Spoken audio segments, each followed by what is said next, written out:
Hey, folks, you're listening to the Jobs Podcast. I'm your host, Tim Hendricks. If you are interested in HVAC, we all love our air conditioning and our heating. And the folks that keep us running, keep us cool or warm, depending on the season, we have one of the experts today. His name is Ben. So, welcome, Ben. Thank you. Thank you for having me on the show, Tim. I'm excited to talk about this career. You bet. HVAC is something that I've noticed even when the economy is rough, folks are going to cut costs on a lot of places, but their heating or their air conditioning or their ventilation is not an area that they're going to skimp on like plumbing and electrical. So this trade, I think, has a lot of possibilities and a lot of profit in it if you're willing to get the training and step into the line of work. I agree. There's a lot of things coming up, uh, in the future too. Hmm. That's going to be exciting about the industry. So, Awesome. I want to dive into that. I certainly want to hear what's on the forefront or in the near future for HVAC. But let's start like we always do. Give us a little snapshot about Ben, where you were born, where you're from, your upbringing, and we'll step into your education from there.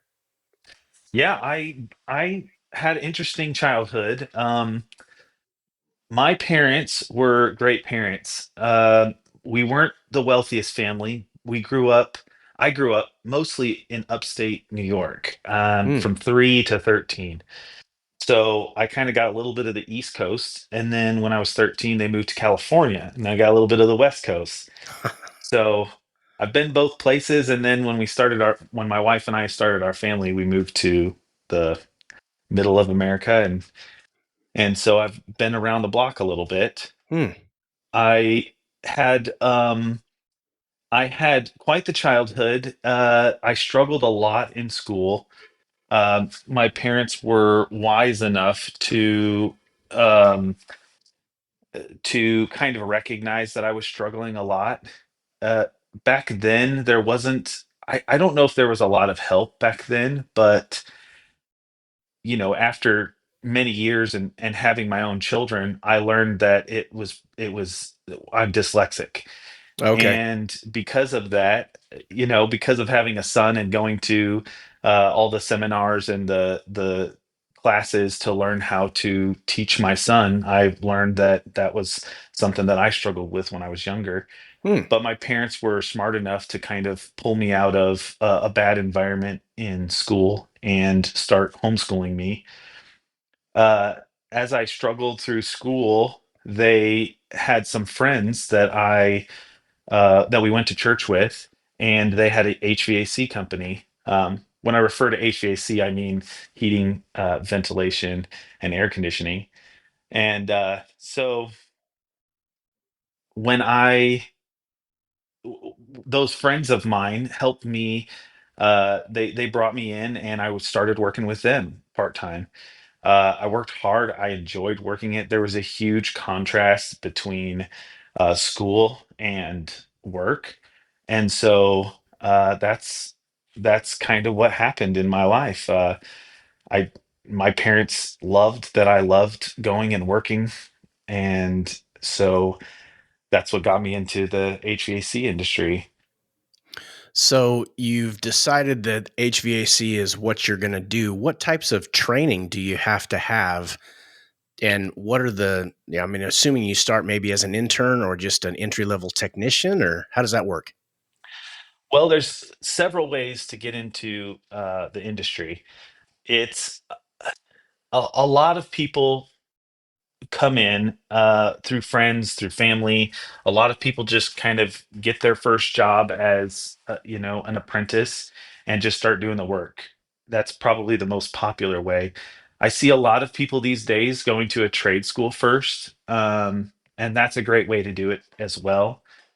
I went to a trade school later on in my career, but a lot of people start out just from scratch, just getting an apprenticeship with the company and starting from the bottom. It's a hard career in the beginning. You're definitely dealing with some extreme temperatures. We tend to be out in those. You're under houses and attics on job sites. So in the beginning, that's probably the biggest obstacle.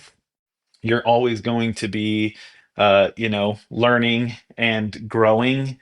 And so I always encourage people to, when they first get into the career, to stick to it.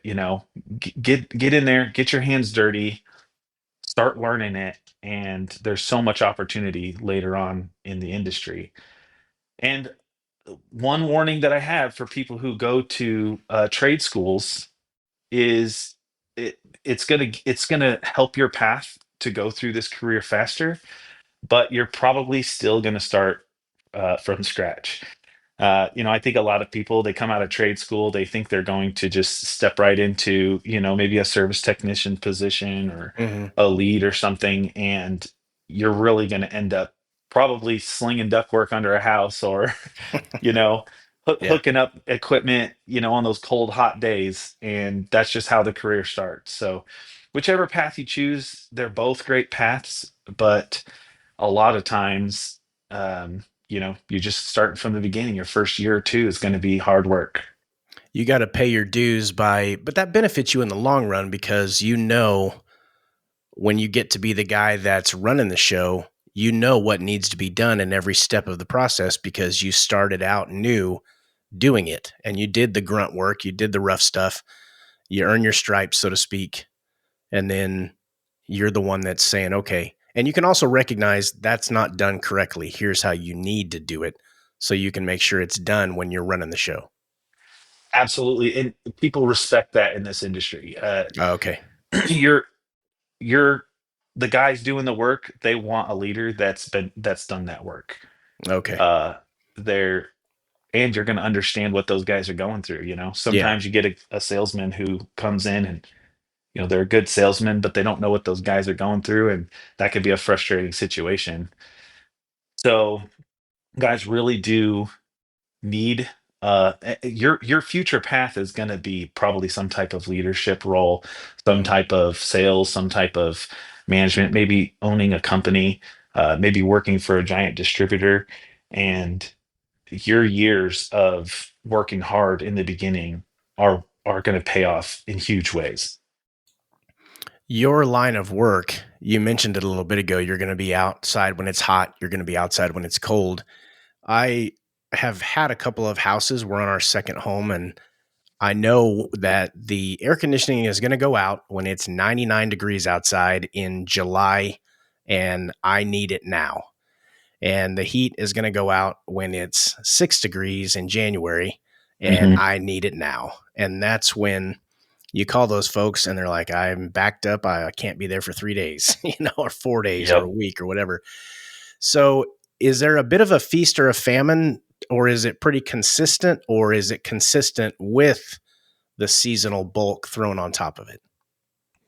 Well, that's a huge part of our industry, is getting used to the different seasons. We have our busy season. We actually have 90 days of hell, is what we call it. So Is that summer or winter or both? it's summer, yeah. Okay, It's summer, yeah. what is it? June, July, August is our 90 days of hell. And then we have a couple seasons, typically spring, fall, that get really slow. So Mm, good companies are really good at managing that. And sometimes that's why you might see a little bit higher prices in the summer, because sometimes that makes up for those slower seasons. If you're going to buy a system and you can be proactive, you're a homeowner, then looking to replace the system in the spring or fall is always a good idea. Um, so when you're in this industry, expect your pay to fluctuate. You're definitely going to want to go off of an annual budget instead of a month to month budget or week to week budget.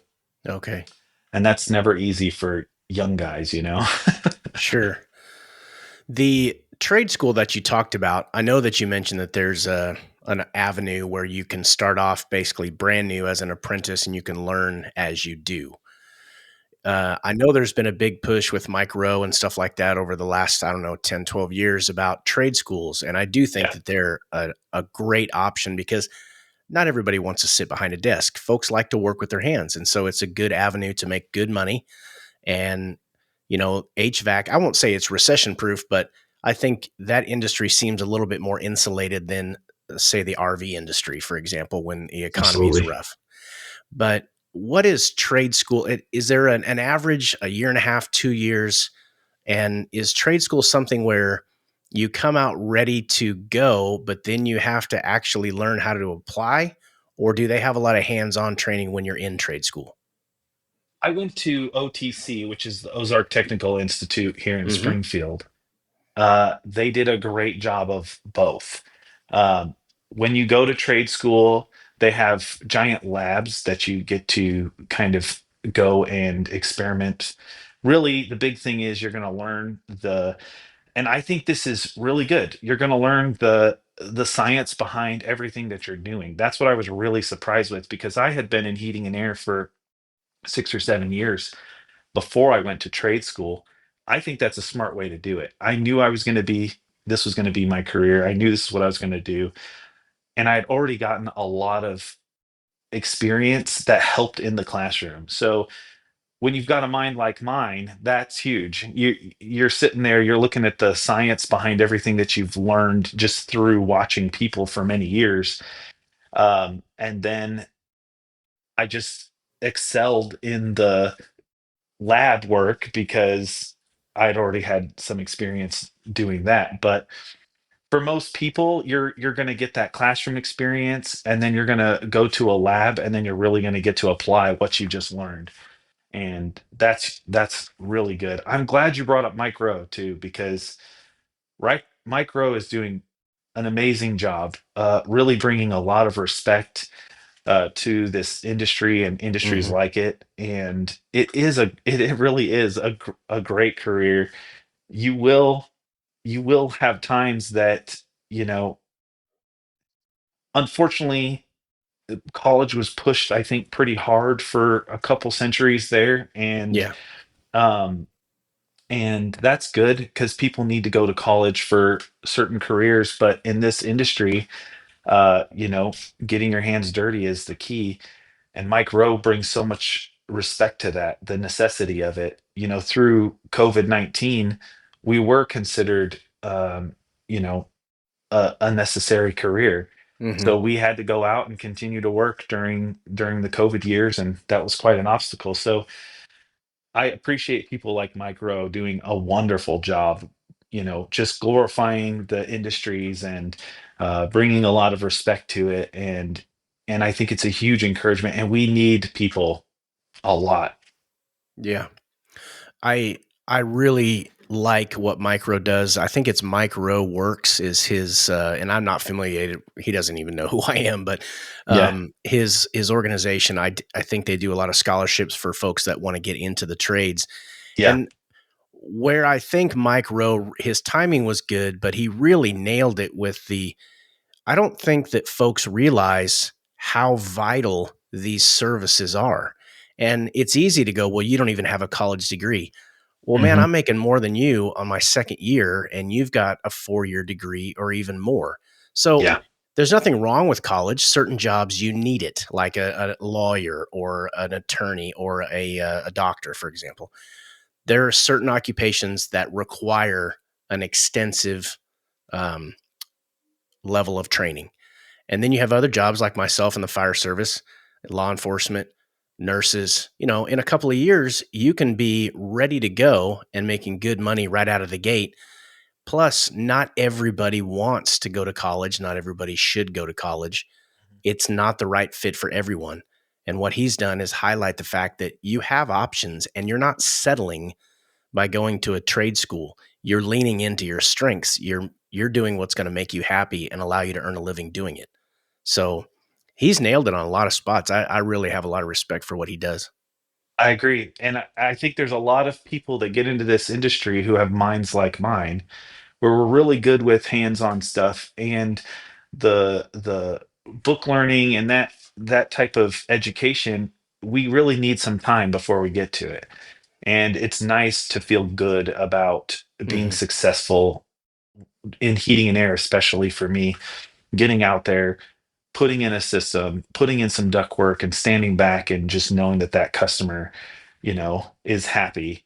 Yeah. or my boss is happy, or I've accomplished something, versus being in school and just struggling to make good grades. The interesting thing is, later on in my life, I made straight A's when I went to OTC. So it was just a maturing process. And I think there's a lot of guys out there that, if they just be patient and they can get into some trade, they're gonna have a great future. And all the learning, learning the communication, learning the uh, marketing side, the sales, the advertising, all that stuff, that can come later, and you'll do just fine. And you can use your beginning years to really launch you into that. And I know a lot of guys who now own companies and are doing very well. Uh, some of them have even gone on to sell their company and go start another company and sell that company, and it's very exciting. You get into the business side of it. Well, I don't. What I'm about to ask you, I apologize in advance because it may sound ignorant on the surface. It's just for lack of knowledge, and that's why I'm part of why I'm here. But what I notice is a lot of guys that are in this line of work, there seems to be a good mix of folks that work for a company like yours. And then Mhm, you have a lot of guys where they've got a van and they've got a guy that works with them, and that's their operation and that's it. mhm. And I don't know what makes someone choose one path versus the other, or is there you start here and then you eventually the goal is to do this because of X, Y, and Z benefits. I I think most guys in this industry, their goal is to, probably be happy and comfortable. There's some people who are more ambitious, and then Hmm. there's people who, there's two types of people that I feel like start a company. There's the people who are entrepreneurs and are ambitious, and they really want to grow a company there. And then there's people who probably got frustrated, or they want to just be comfortable, and they know they can do a good job. They really know the industry as far as, um, you know the technical work, but maybe not so good at business.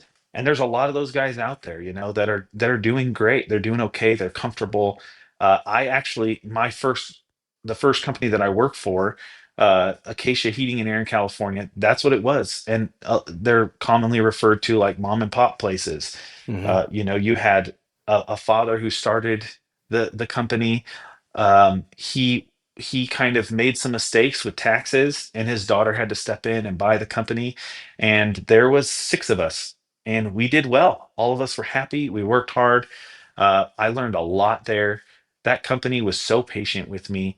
So it helps a lot of people get into the industry. And oftentimes, depending on that's the beauty of the industry. You don't have to be one way or another. There's so many different avenues to go.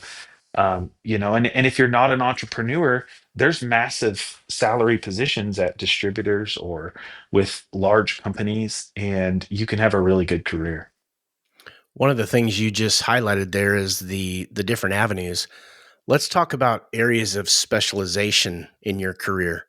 I'm assuming when you come out of trade school, you're probably prepared to work on most of the stuff that you're going to encounter. But is it regional where, like on the East Coast, they use a lot of boiler systems, radiator systems? In the Midwest, we don't seem to use very much of that. Radiant heat in the Rocky Mountains, Mhm. for example. California, they just need a fan. I mean, that's Yeah. about all they need on the for most of the state. But how does that kind of play out as far as the different routes that people take? There's a ton. Just kind of the stuff you mentioned a little bit. When I came from California to Missouri here, I in California, it's AC driven. Out here, it's heat driven. And Hmm. so in California, I was used to running ductwork in attics. A lot of systems were on the roof. It was a package unit that was up on a curb on the roof, and you would focus dominantly on putting that. It, cold air is heavier. It moves a little slower. So you'd focus on dropping that air in from the ceiling and letting it fall down through the home. Hmm. And then when I moved out to Missouri, it's all heat driven. Heat's lighter, it moves a little faster. So it's all in a crawl space now underneath the house.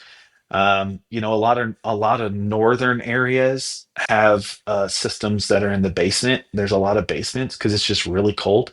There's no heat pumps.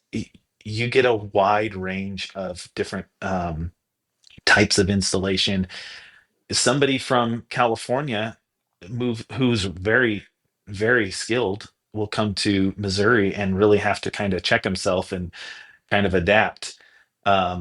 And so that's in the beginning of your career, moving around can be very beneficial because you're going to get a wide range of different installs. I think I think the big thing too is moving into the future. If you find that your skills are really good at management or you're really good at being an entrepreneur, then you're going to find yourself kind of moving in a very different direction. So I think that's pretty neat about our industry. The equipment, I when we built a house about 5 or 6 years ago, I remember we came from an old heat pump in our last house that lasted, good grief, 20 plus years. It was, I want to say, a 10 or a 12 SEER heat pump outside. The thing would never die until lightning finally got it. And then I put a Yeah. 13 SEER in because that was, that was the cheapest that I could get at the time. Yeah. When we built our house, we went with a more energy efficient approach. And the SEER that they offered at the time, I think, was a 21 or 22 SEER heat pump. It's on an inverter. It doesn't have the just off and on kind of a deal. And so the efficiency of things seems to be the rapid progression in your industry is all about efficiency. Is that pretty much a government driven thing, or is that an industry driven thing? Both. I Okay. I would say it leans more towards the government. Okay. In we There's been a lot of focus on, I think helping power grids and things like that. HVAC equipment is easily one of the biggest power pullers. I don't know if it's true now, but I know that about 10 years ago, they said it was probably 80% of your power usage. Okay. Um, so that there's been a huge emphasis. Well, what I've heard, what kind of happens is the government comes in and tells the manufacturers, you guys, we need a more efficient system. We also deal with an oil refrigerants that's got a lot of play with the government, Okay. uh, and there's global warming potential. So all those things, the government comes in and says we need to make this better. The manufacturers will often say, "How do we do that?" And they said, "We don't know." Figure it out. So Yeah. it's our manufacturers are constantly trying to innovate. Um, I tend to think sometimes that it might stifle the industry. I think there's a lot of cool um, technologies coming out if you did want like a career. I think space is just to really get out there. I Hmm. think space is going to become a huge part of the future, and there's tons of room for learning how to work on HVAC in space. Jeez. And it there's some crazy stuff going on up there, and it's going to play a huge role. And so I think there's some really cool technology that's going to start coming out. And as that technology comes out, we're going to need a lot of people who knows how to deal with that stuff. I think there's a lot of scientists who are focusing a lot on this area too. We get back to our homes, our little residential units. Residential units tend to be the last place that the innovation makes it to. Is commercial usually the front line? Absolutely. Oh, Yeah. okay. All right. In commercial, for instance, on your home, we might see the largest a 5-ton system. Hmm. I know that the Greene County Jail just put a 700-ton system on their building. Good grief. It's one system that's controlled through lots of dampers and sensors. There's an entire computer and program dedicated to just monitoring and controlling all those. Um, so when you get into the commercial world, there's an entire universe, uh, of ideas and innovation and skills that are needed for that. Is is the forefront going to be taking the equipment that we're currently using, whether that's boilers or air heat pumps or whatever, and just improving them exponentially, or is it brand new technology that's just we haven't even heard of yet? Where do you think that's going to go? I think in the immediate future, we're looking at just improving what we have.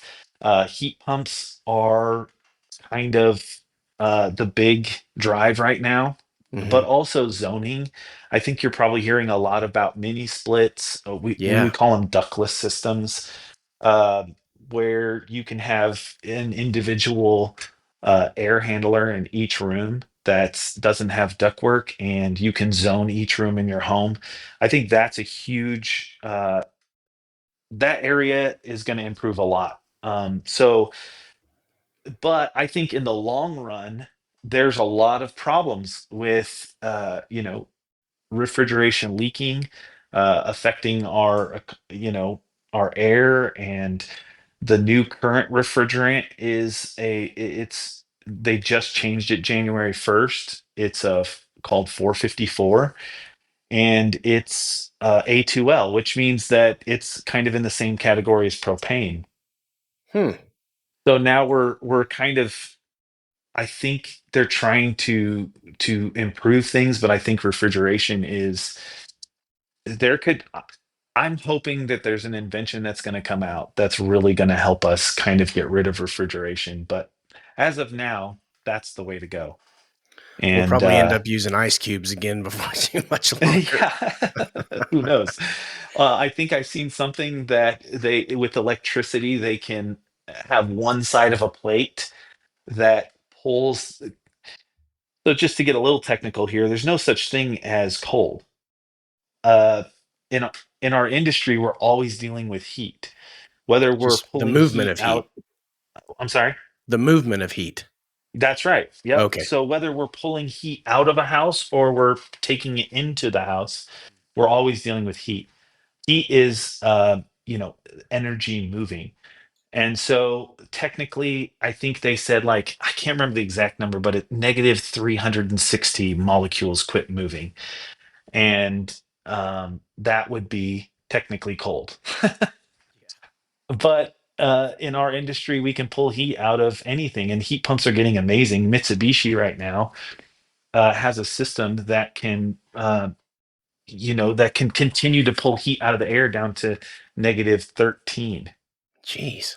and it's very good at pulling the heat out of the air down to negative 13. So I think right now that's the big focus, is getting away from propane. Now, Trump coming into presidency could change all of that. Hmm. Um, if fossil fuels start becoming a big thing again, and regulations change, then you could easily see more emphasis on putting furnaces back in and things like that. But I don't know. I think the furnaces are kind of maxed out on technology. I don't think anything can be maxed out. Right. They can always get better. So uh there's room to grow, and I'm excited to see what comes in the future.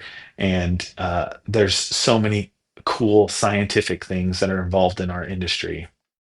And as far as for residential homes, we just this year we're putting out some really we uh, I'm with SS&B Heating and Air, and we partner with Train, and Train's putting out some really cool technology this year. Heat pumps that can go much lower.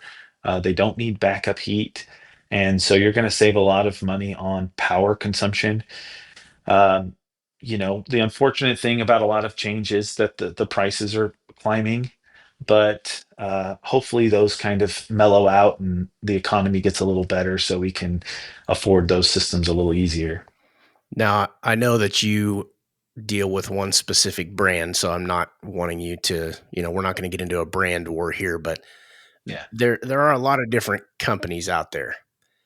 Are they all kind of doing the same thing and moving in the same direction? Do the manufacturers work well with each other? Is it kind of like Coke and Pepsi where they're bitter rivals and they're just intent on destroying each other?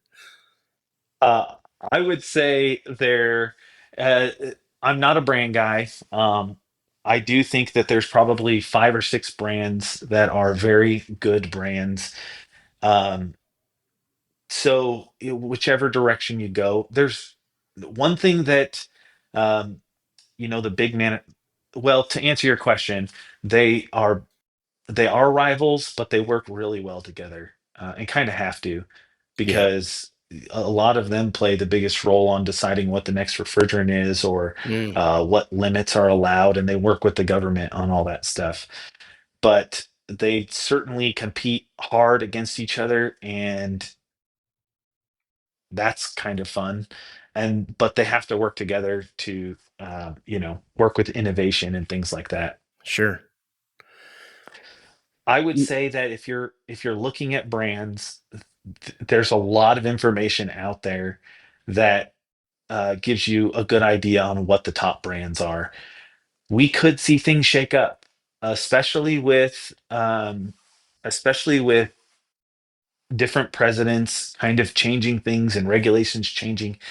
The thing is, if Trump has this extreme change, then we might see things shake up. hmm, The big race right now is who's going to be all American, um, who's going to be innovative, who's going to build a good system. And there's a good opportunity for some smaller companies out there to really shine right now. So we'll see what happens in the future.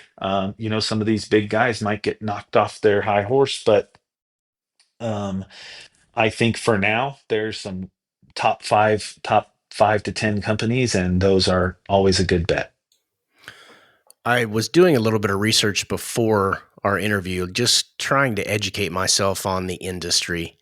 There's a lot to soak up, but when I was on different forums, just reading posts from people in your industry, technicians and whatnot, there was a common theme that I kept running across. And they agreed with you that they said there are a handful of companies that you really can't go wrong with any of the big players for the most part. They all make a pretty decent product and you should be happy with it. But where the separation occurs is in the install. If you have a company that knows how to put something in correctly and they do right by the customer versus just slapping it together and walking away, you can take really good equipment that will perform poorly if it's not installed right. I agree 100% with that. Okay. You can have the best equipment out there, pay top dollar for that equipment, and have a guy with some Ozark engineering skills put it in upside down, and you're going to have a lot of trouble. Okay.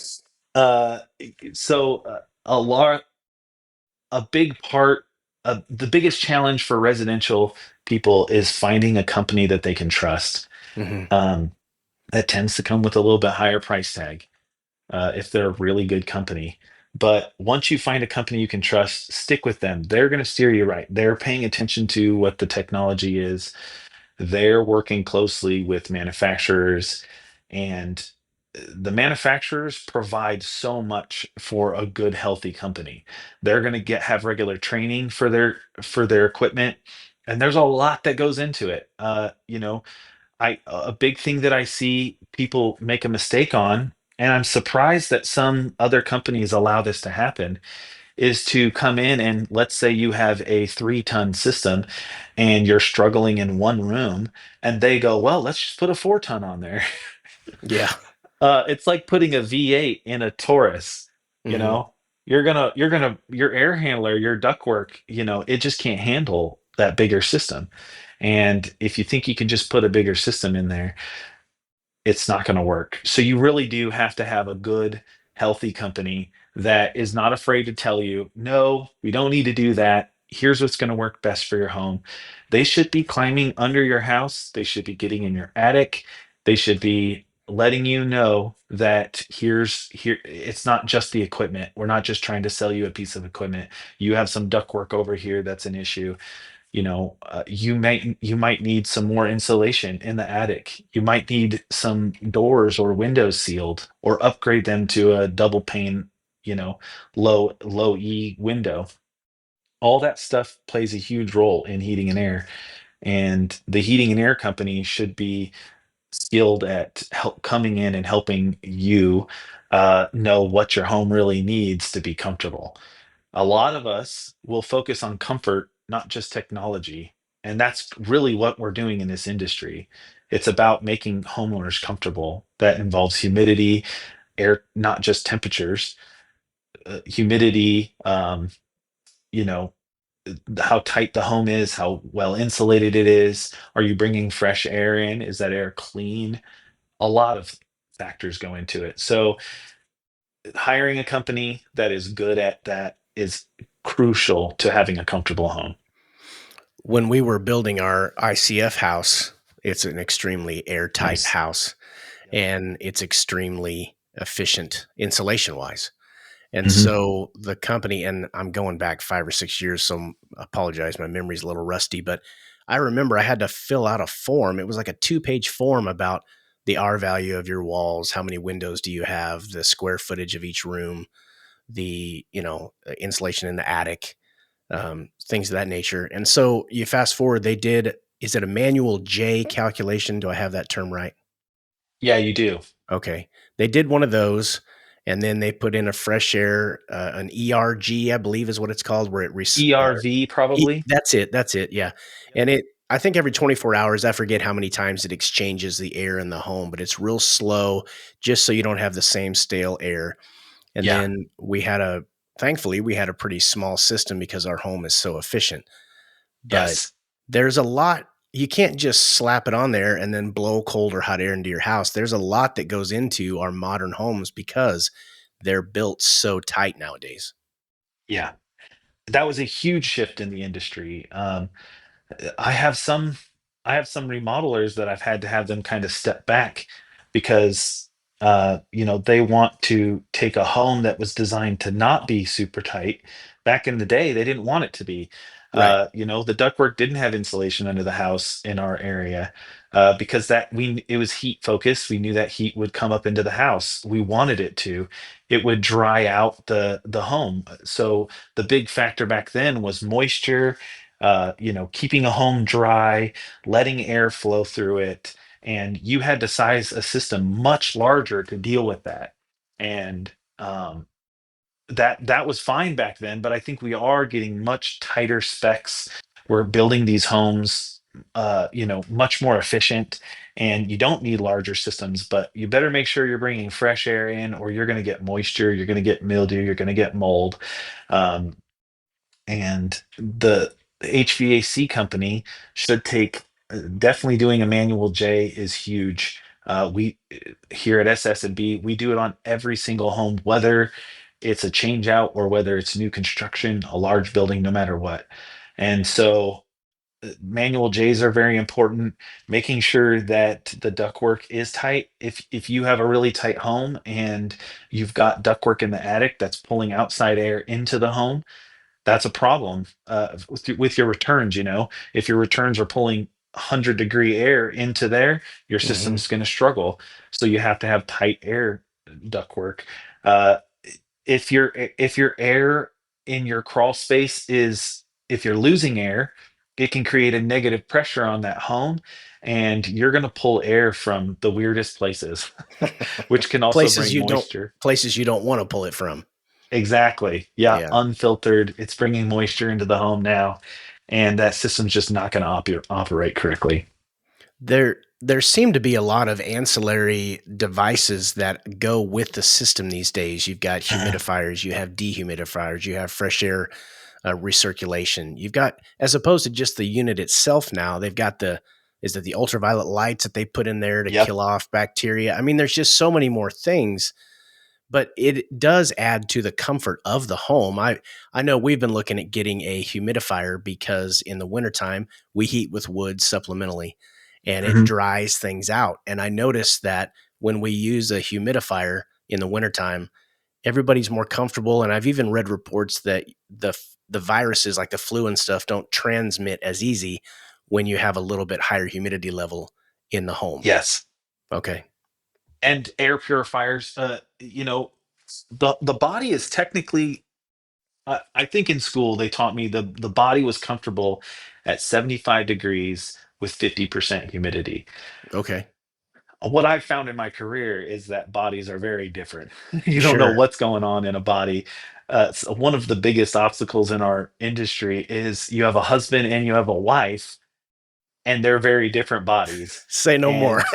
And you I know already what I'm know that. saying. Yeah, the Yeah. internal fight over the thermostat. Yes. Well, because comfort is not based only on temperature. Humidity plays a massive role in that. Clean air plays a huge role in that. Healthy bodies plays a big role in that. So that's always a challenge in our industry, but those accessories do make a huge difference. And a lot of times you don't have to have your thermostat as high. If it's a dry heat, you're gonna want more heat. If you make that a humid heat, it's gonna feel hotter to the human body. And you can, with wood heat, it's a little different because I'm sure you're putting some logs in there and it gets really warm. Yeah. But with let's say a heat pump, if you if you have a humidifier that's adding to that, you're going to go ahead and drop that temperature maybe a degree or two. That system doesn't have to work as hard. And the opposite for the summer. If you can pull that humidity out of the air, and you have this nice dry cold, then you're going to be able to raise the temp on the thermostat a little bit, and that's going to save you money. You're going to feel much more comfortable, and everybody's happy. So that's the huge challenge in our industry. Is there anything that is since we're talking about kind of the ancillary stuff you can include in a system, is there anything new on the forefront that's coming that we could add to that list? Or I don't know what else you could do to air really. As far as accessories go, I think COVID brought along. You kind of mentioned UV lights. I think there's a lot of Mhm. technology that's getting a lot better around filtration, air filtration, um, especially in on our side of just making it permanent to the system. There's a lot of systems, standalone systems you can buy from Amazon or something like that. But in our industry, the big thing is uh, cleaning that air, keeping it pure, keeping it clean, making sure that we have an air scrubber by Eris, and it kills germs. They did some tests in California, and they swabbed doorknobs in a school. Then they added the air scrubber, and then they swabbed the doorknobs after it was running for a couple weeks, and they found a significant drop in germs. Hmm. So that's kind of the big thing lately, is adding some type of air purification to the system. Make the filters are getting bigger and Yeah. wider, so installing that in ductwork, keeping your system lasting a lot longer. That's kind of the thing that a lot of systems are lacking these days. Those 1-inch filters, they do keep the big stuff out, but you can get much better filters for not much more, and they're really going to keep that system lasting 20 years. I think the filtration, when I was a kid, you could buy those fiberglass ones that would, they would catch a Mhm. bug or a moth or something. But as far Yeah. as viruses, smells, stuff like that, now you've got these filters that are, I don't know, 4 to 6 inches thick or more. They do last a lot longer, but it's almost, are we approaching hospital level filtration in our residential homes, like a Yeah. HEPA type of a thing? Maybe. Maybe. Oh man. I think there's good reasons for it though. For instance, if you take a 1-inch filter, filtration's tricky because if we filter too much, for instance, there's a charcoal filter out there. I don't recommend anybody buy those. It's supposed to help with smells, but what ends up happening is it just stops the airflow from going through your system. Hmm. If we don't have the proper airflow, we don't have the proper system. So you have to balance between filtration and the system working the way it's designed to work. There's a tool that we use that measures the airflow across the system, and if we a big thing problem that we run into all the time is that that filter is just it's too good. Yeah. Now we're not getting the airflow across the system that we need. So I would say that talk to your heating and air guy and make sure that that filter does match that system, uh, and that it's meeting the specs that it's supposed to. And if you want to improve it, just make sure you might have to spend a little bit more, but in the long run, it's more than worth it. Let's go down the rabbit hole of pay, earnings. What, and I know that I always preface this, the context is important. If you live in California, you're going to make more, the cost of living is a lot Mhm. higher. If you live in the Midwest, like we do, the pay is less, the cost of living is a lot less. So there is a sliding scale there. But what can someone realistically expect to make when they're first starting out? Maybe let's go with you just finished trade school and you got your first job.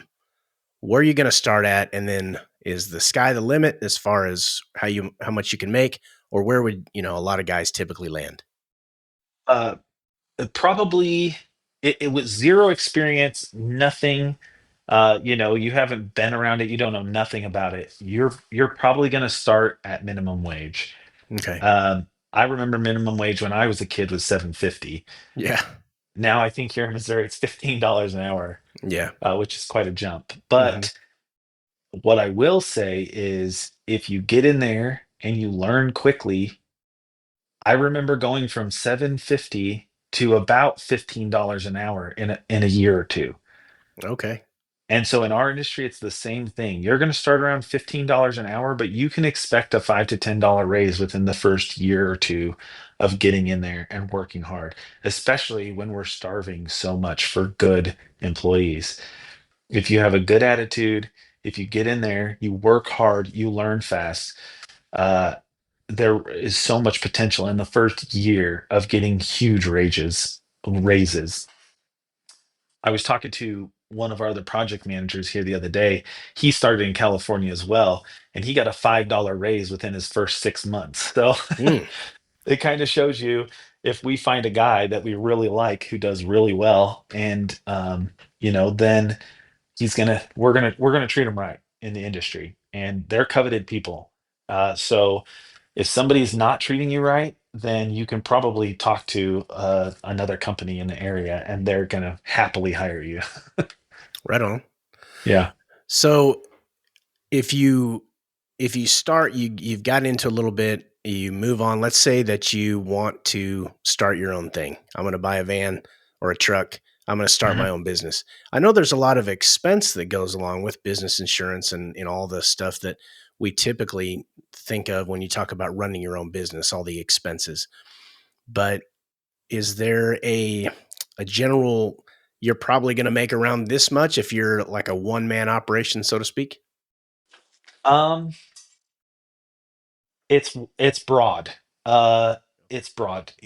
One thing that happens a lot is people who um, start their own company technically are probably very good at a little bit of knowing how to put a system in, servicing equipment, things like that. Mhm. I tried to start my own company about 7 or 8 years ago, and the obstacle that I ran into was I knew a lot about heating and air. I didn't know a lot about business. Ah. In our industry, um, uh, and then the other side of that is in our industry, there's a lot of business people who are constantly looking to get into heating and air or some type of service company. It's a very coveted thing. I actually heard one time an owner was approached and they were talking. He was approached by somebody who was asking to buy the company. And this particular person who was buying the company had made lots of money in stock market. And the owner of the HVAC company asked him, well, what are you going to do, if the stock crash or something? He said, well, that's what I'm doing. I'm buying service companies. Hmm. So there's a lot of very wealthy people that are constantly trying to get into the service trade. Kind of creates a really cool dynamic in the heating and air world where if you can be a guy who gets out there and in 5 years, 5 to 10 years, builds a good little company that's making some good money, you're probably going to make some really you're going to get some really good offers to buy that company quickly, and you'll Hmm. have a choice. You'll probably have people competing. So get getting back to your question, I think if you're going to start out with just a guy in a truck, you're probably going to struggle at first. You're going to um, have to deal with some really hard obstacles like clientele, staying busy. You're not going to make a lot of money at first. You might pay yourself like kind of a measly salary and of maybe $50,000 to $100,000. And Hmm. then, um, you know, sometimes that might even be less because your company struggled that year. But if you can persevere through and get through 5 years to 10 years, two things tend to happen. You become a very successful businessman and you're happy, you love running that company, or you can sell it and retire. Hmm. Okay. The business side of things, do you think that that's because a lot of guys I would assume that get into HVAC are mechanical. They want to work with their hands. They like Mhm. problem solving. They like turning wrenches, so to speak, or that's the same kind of guys are mechanics, electricians and stuff. They like the mechanical stuff. Do you find that a lot of them either overlook or don't account for the business side of things? Or is that nowadays trade school, do they typically train at all of it? A trade school definitely doesn't train on it. Okay. Yeah, trade school is going to focus a lot on some qualities that will help you in business, for sure. It's going to teach you. I think I had to take a public speaking, um, which helped a lot with service work and talking to customers about equipment, things like that. Hmm. So your trade school is going to help you a lot on getting your foot in the door with business. But I would recommend a business career if you wanted to get into heating and air. If you find that you really like it and you're feeling like you're an entrepreneur, that you might want to own a company. I kind of always had a dream of that my whole life, and I found myself to be quite happy working for people.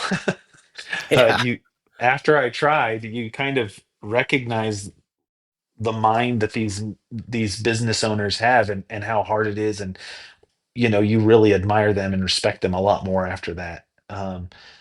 But if you did find that you're really enjoying the business side of it, I would for sure, work hard in the day, in the evening, go get, go learn about business. Um, and I think you're going to do really well. And we're constantly looking for good project managers. You don't even have to go to school, I don't think. I think a lot of owners actually haven't gone to school in the heating and air world. Um, a lot have just worked their way up through the ranks. Manufacturers are a huge help here. They want to see their mechanical companies succeed because they're going to sell more product that way. Yeah. So if you can start a company and get in with a manufacturer that you're and build a good relationship with them, they're going to provide classes. They're going to have advice on pricing. They're going to help with advertising, and so there's a lot of cool help there. But I would say it a lot of people in our industry unfortunately don't do that. They get maybe mad at a company they're with. They go out and say, well, I'm just going to do it myself, and they find out really fast. And the reason I know this is because this is what happened to me. uh you find out real fast it's an entirely different world. And but it's still part, I still have this mind for. There's a cool book. He talks about entrepreneurship doesn't have to necessarily mean that you're running your own company. All companies are looking for entrepreneur spirits, and if you have an entrepreneur spirit, there's a good chance that you could fit with a company and start some branch or some division for that company. You're going to partner with people, which is a huge part of entrepreneur spirit, and you'll thrive. You'll thrive in that area. You'll build a great department for that company, and you're going to fulfill that entrepreneur spirit. So there's multiple paths to take. A good company that has an employee that is constantly looking for ways to innovate and improve and offer more, that translates into profit, that translates into the diversification of all your services. And so, I think a good boss would like to have people that are always looking for ways to improve things, as opposed to just a drone that comes in and Absolutely. does the minimum and then they go home. Maybe somebody's looking for that. But you had mentioned something a second ago, and it made me kind of leap forward to the question. There is, well, before I ask the question, there's a benefit to owning your own business. There also is a benefit to just being a W 2 employee, because you don't have the headache of all of the Mhm. stuff that goes along with running your business. And it takes certain people just gravitate towards one side or the other. It's not wrong, they're just different. So, Yes. what would you say in your current job that you like most about your job? And then what is in your current job one aspect that you wish you could do away with? To my benefit, one of the things that I love is I enjoy people. I enjoy talking to people. I enjoy helping people with problems that they have. And so, one of the most rewarding things in my career has always been, um, there's something special about somebody who's hot and you come in and you solve their problem, and the happiness and the relief on their face is probably one of the most rewarding things.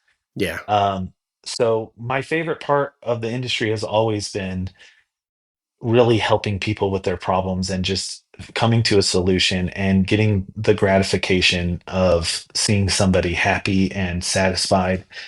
And so working with people has been probably the most rewarding thing for me. There's an instant gratification, isn't there, where Mhm. you show up, it's 100 degrees outside, they're burning up, and by the time you leave, the AC is on, there's a smile on their face, and you get to Mhm. see the product of your work right there. Yes, Yeah. that's a huge, huge part for me. One of the things that's probably it's two-sided because now I'm more on the business side of things. On the work side of things, the weather has always been a hard part. Conditions, insulation. I'm not a big fan of insulation. It's you're never happy when you've been rolling in insulation all day. Yeah, that's true, yeah. So the conditions are the hardest part, I would say, in the career in the industry. But if you're tough, you can get through that. Then you're gonna have more than enough reward for and satisfaction in your career. Hmm. And in the business side of it, it's always a challenge to. That's a good question. I would say the hard part is probably dealing with the mistakes or unsatisfied customers for me. It would be having to deal with a mistake or something that happened. And I don't mind problem solving. It tends to be the frustration of a customer that maybe wasn't satisfied or happy. And that's always a challenge in our industry. You probably have to over time learn to accept that there's going to be a small percentage of people that are never going to be happy no matter what you do. And I've been over backwards to help you. I've rectified every wrong, and you're still upset. I don't know what to do with you. But I would think most reasonable folks, I think if you just communicate well, that's one thing I've learned, is that Mhm. people can appreciate things will sometimes go wrong. It's how it's handled is where the success or the problems usually manifest. That's what separates the good companies from the bad companies. Okay. I can't tell you how many times I've had a customer say, I called this company and they didn't even answer the phone. Like, you've already been out here, you've helped us, and then they just called me to try to help me. Or, we there's One of the downsides in our industry is there's greed, and unfortunately, some people who don't have morals will take advantage of people that they can take advantage of. Yeah. I think there's some news companies that have run like little sting operations on heating and air companies. Hmm. I would be mortified to be in the position that some of these people get themselves into. Yeah. And unfortunately, in our industry, there's a lot of companies that will take advantage of people. And that's an obstacle that we have to overcome every day. But those people that call us after somebody tried to take advantage of them, and we come and we solve that problem, you find people that are just so thankful to find a company that didn't take advantage of them, that communicated well, they weren't Hmm. greedy, they were happy to be there to just kind of help them out through that difficult time. Yeah. And the communication is easily the biggest part of that. Let's parlay that into a question that I always ask is what types of soft skills do you find the successful people in your industry have? And I'm going to preface this with an opinion of my own as someone who built a home. Right when COVID was taking off is when I was finishing. So I got really lucky in the timing. Mhm. But I was the general contractor for my house, and that was the first time that I did this. And so I dealt with the vast majority of the contractors. And I That's a can't, hard job. well, yeah, and it gave me a whole appreciation for the GCs that are out there because Mhm. you are herding cats and it's expensive and it's just a headache.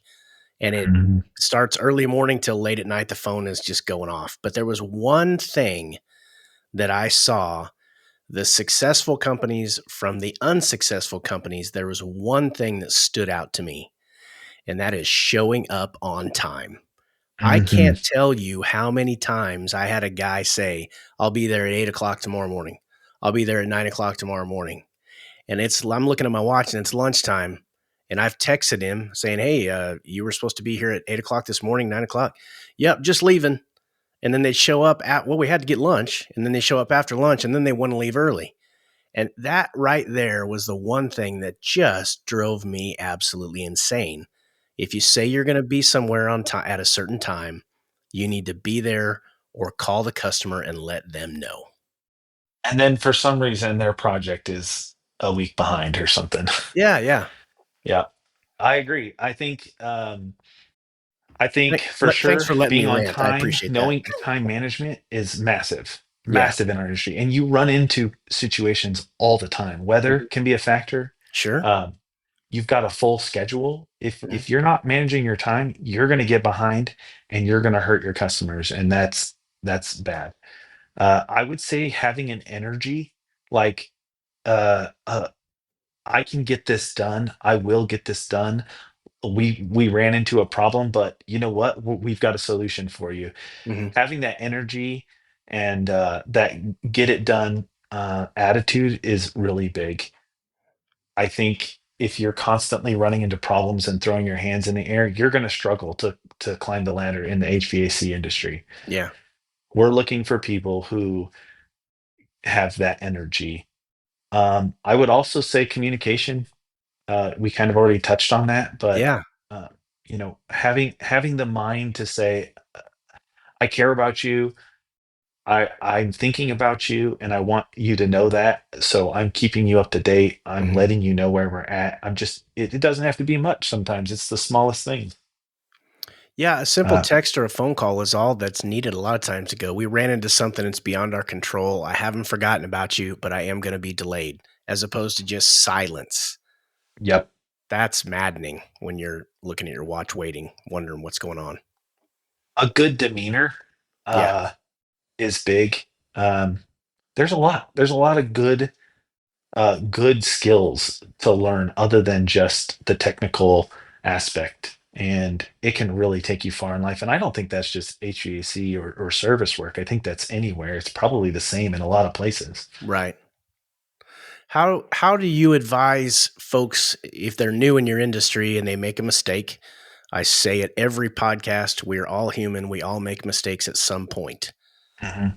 What is your advice on when someone that works for you or you make a mistake?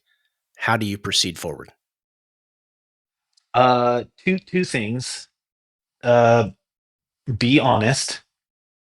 Uh, take accountability. Be honest, and then have a solution. Um, if you're brushing it under the rug, that can't be done.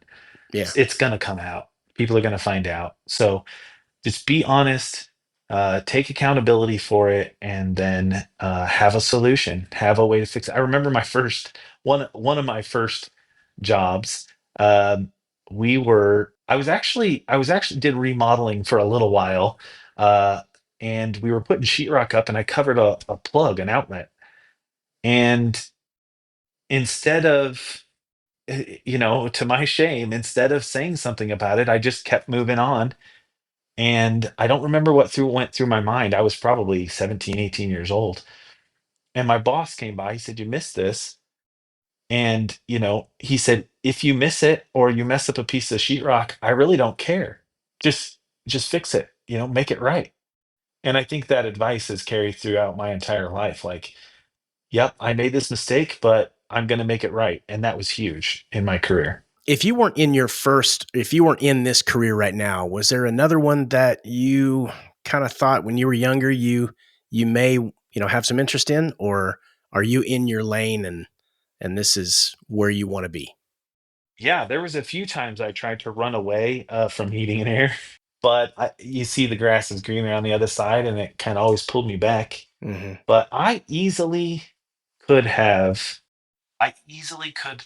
I think I sold myself short when I was younger, and I think I could have shot for the stars a little more, Hmm. and I would have loved to be in some type of engineering place. Um, I think my schooling kind of really discouraged me from a lot of things. And then later on in my life, uh, when I had a lot more skill, I recognized that school wasn't as bad as I thought it was, especially college. And so I could have really enjoyed engineering, probably more like custom engineering, like designing custom builds. I worked for one of my customers one time was a manufacturing shop, and they were building a pizza oven that was on a mobile cart for a baseball player who wanted to start selling pizza at baseball arenas. Hmm. And I was picking this up, or I was there, and they were talking about what kind of engineering went into this so that the rock didn't break up as it was going down the road. And I was just fascinated. And ever since then, I always thought, I really would have enjoyed getting into some, custom manufacturing or something like that. Hmm. That's a unique niche business right there, a mobile pizza Yeah, thing. So and that's what they did was niche building, engineering, designing for people. what's next for Ben? Where are you going? What are you doing? What's the next step in your career? I think the next goal is probably general manager, partnership with an owner, something like that Hmm. is probably my future. And I'm excited. I'm excited for it. I've enjoyed, building on the foundation of HVAC and now getting into the business side of things. And um, I'm excited to build some heating and air companies and grow them, and that's probably my future. I can hear you smiling over here when you talk about growing businesses. You really get into that, don't you? I do. Yeah, Yeah, right on. I do. Since my failure in starting a business, I've kind of uh, really, and the amazing thing is I just read a lot of books. I don't read. I listen to a lot of books. I do read, but I listen to a lot of books on Audible. I go through a book probably every couple months, month to 2 months, and Hmm. learn so much from it, and then I get to come to work and apply it and practice it and see how I can apply it, and learning leadership and inspiring people and influencing people. It's just where I'm at in my life. Plus I have teenagers, and that's helped a lot there. Yeah, that teaches you a lot of things, but you could also, instead of books, you could listen to a podcast. I have one I would recommend that you that you might want to listen to. But I agree. I have been listening to podcasts, and right on, I I've been listening to quite a few of yours. I right on. really enjoyed the I think you had a podcast about a electric company, a solar, Yeah, yeah, that was Derek. and it Yep. was wonderful. Yeah, Learning about boat docks and yeah. how he got into that was very interesting. That's the thing. There's so many options out there for making money and being happy in a career. So that's kind of Yeah. what keeps me going. But hey, thanks a lot for your time. I learned an awful lot today, and I think somebody who is entertaining the idea of HVAC, this is the podcast for them. If someone wanted to find you for your company's services, where can they locate you? They can contact me multiple ways with SS&B. They can call our main number, which is 417 and ask for Ben Ladd, or they can email me at bladd at ssbhc.com. All right. Thanks a lot, Ben. I really appreciate your time. Thank you, Tim. It was wonderful. And that wraps up another episode of the Jobs Podcast. Thank you so much for joining me today. Hopefully you found that interesting. As always, I wait until the end of an interview to ask you to like, subscribe, and share. I feel it's important that I earn that support from you. Thanks again, and we will see you on the next one.